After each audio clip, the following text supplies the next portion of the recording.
अस्सलाम वालेकुम। अबरार रशीद आपकी खिदमत में हाजिर है।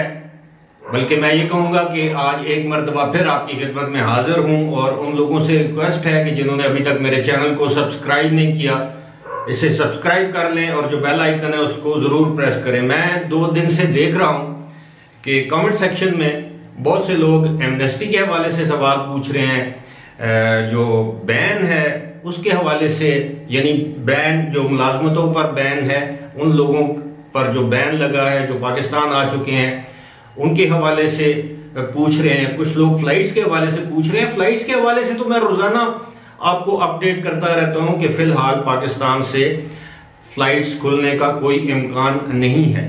अल्लाह करे मेरी बात गलत साबित हो, कल ये फ्लाइट्स खुल जाए, मुझे तो खुशी होगी जिस तरह आपको खुशी होगी, क्योंकि बहुत से मेरे पाकिस्तानी भाई बहनें इससे मुतासिर हो रहे हैं।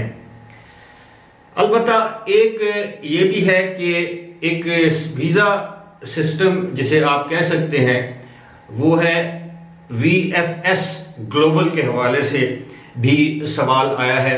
इस पर मैं तफसील से जिक्र करूंगा कि VFS ग्लोबल बुनियादी तौर पर है क्या। लेकिन सबसे पहले मैं जो एमनेस्टी वाला इशू है उस पर आता हूं। एमनेस्टी की सिचुएशन ये है कि आपको याद होगा कि गुज़श्ता साल UAE की हुकूमत ने 2 मरतबा एमनेस्टी का ऐलान किया और आखिरी जो एमनेस्टी थी उसकी तारीख 30 या 31 दिसंबर 2020 को ख़त्म हुई। अब जिन लोगों ने उससे इस्तेफादा किया, फ़ायदा उठाया, उन लोगों को तो अब दोबारा वापस जाने में भी कोई प्रॉब्लम नहीं होना चाहिए, क्योंकि ये उनकी शर्त थी कि अगर आप इस वक्त से पहले चले जाएंगे तो आपके खिलाफ कानूनी कार्रवाई नहीं की जाएगी, आप पर जुर्माना नहीं किया जाएगा और आप दोबारा वीज़ा लेकर UAE में कानूनी तरीके से वापस आ सकते हैं। अब जबकि मैं आपसे मुखातिब हूं तो फिलहाल वहां की गवर्नमेंट का कोई इरादा नजर नहीं आता। आमतौर पर इस तरह की एमनेस्टी, आम माफी का वो ऐलान करते हैं ईद के मौके पर और या अपने कौमी दिन के मौके पर, यानी सजाओं में तखफीफ करते हैं, कमी करते हैं या सजाएं माफ कर देते हैं, कैदियों को रिहा कर देते हैं। जो गैर कानूनी लोग हैं उनके लिए एमनेस्टी का ऐलान करते हैं कि वो फला तारीख से पहले UAE छोड़ दें, वरना आपको पता है कि लोगों के ऊपर हजारों बल्कि लाखों दिरहम जुर्माना जमा हो चुका है। लिहाजा एमनेस्टी का फिलहाल कोई इम्कान नहीं।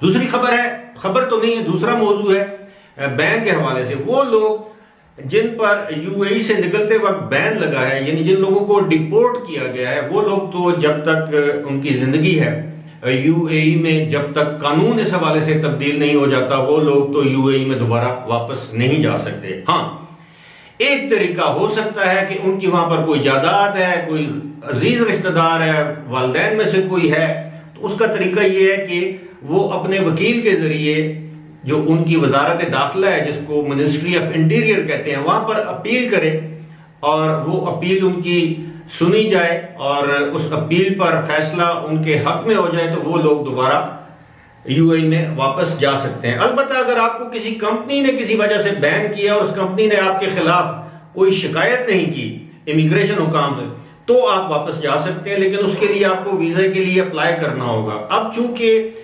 टेक्नोलॉजी इतनी तरक्की कर गई है कि आपका जो आइरिस है, जो आंख की पुतली है, वो उनके पास कैप्चर हो जाती है, जरूरी नहीं आपकी फिंगर प्रिंटिंग हो।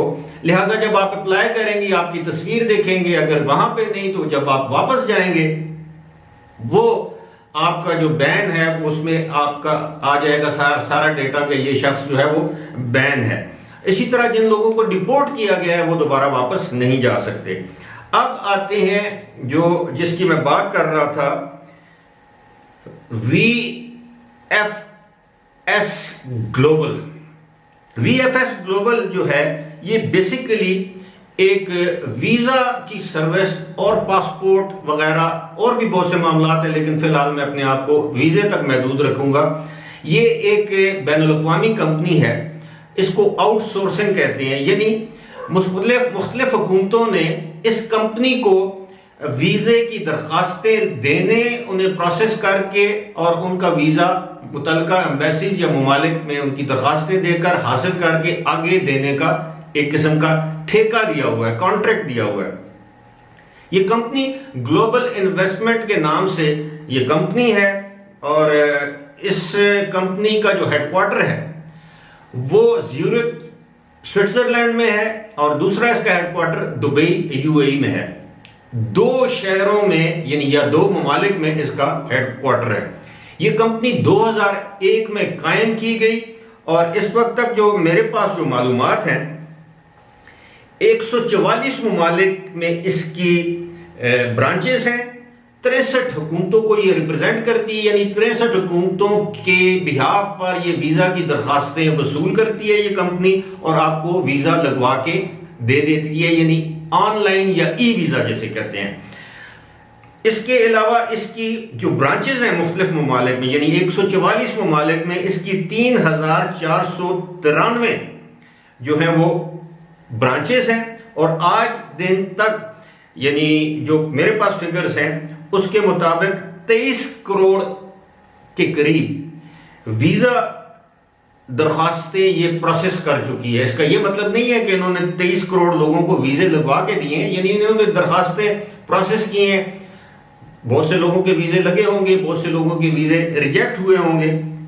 साथ ही साथ एक और बात है, इस कंपनी के पास जो एनरोलमेंट जैसे कहते हैं बायोमेट्रिक्स आप समझते हैं, वो जो आपकी फिंगर प्रिंटिंग होती है, बाकी जो मामला बायोमेट्रिक्स में जो भी आते हैं उसमें इस कंपनी ने तकरीबन 99,70,000 के करीब एनरोलमेंट है। आप ये समझ लें कि 1 करोड़ के करीब लोग इसमें एनरोल हुए हैं।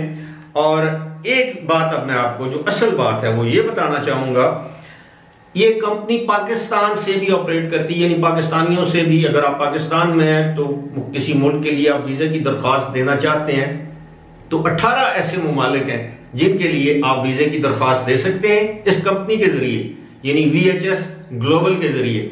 लेकिन उसमें UAE शामिल नहीं है, उसमें अमेरिका शामिल नहीं है, उसमें ऑस्ट्रिया है, ऑस्ट्रेलिया है, हॉलैंड है जिसे नीदरलैंड्स कहते हैं, कनाडा है, बरतानिया है, स्वीडन है, यूक्रेन है, इसके अलावा जो ममालिक हैं टोटल 18 ममालिक हैं, लेकिन इसमें सऊदी अरेबिया या UAE शामिल नहीं है। ना ही ये पाकिस्तान से इन ममालिक के लिए दरखास्तें वसूल करती है। लेकिन आजकल एक और मामला है, मामला यह है कि बहुत से ममालिक ने ट्रैवलर्स पर या टूरिस्ट वीजे देने पर पाबंदी आयद कर रखी है। मिसाल के तौर पर जिस तरह यूक्रेन है, अजरबैजान है, ऑस्ट्रेलिया है, यहां तक कि यूके की गवर्नमेंट ने भी जो विजिट वीजे हैं वो जारी करने पर पाबंदी आयद की हुई है। जब आप इनकी वेबसाइट पे जाके ऑनलाइन जाके जब आप अप्लाई करने की कोशिश करते हैं तो आगे से एरर आ जाता है और फिर आप जब इसकी तफसील में जाएं तो पता चलता है कि इन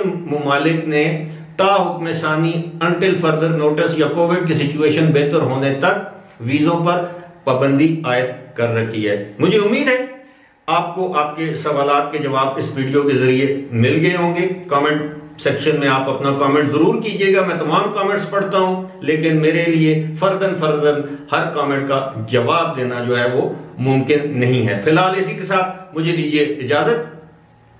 खुदा हाफिज।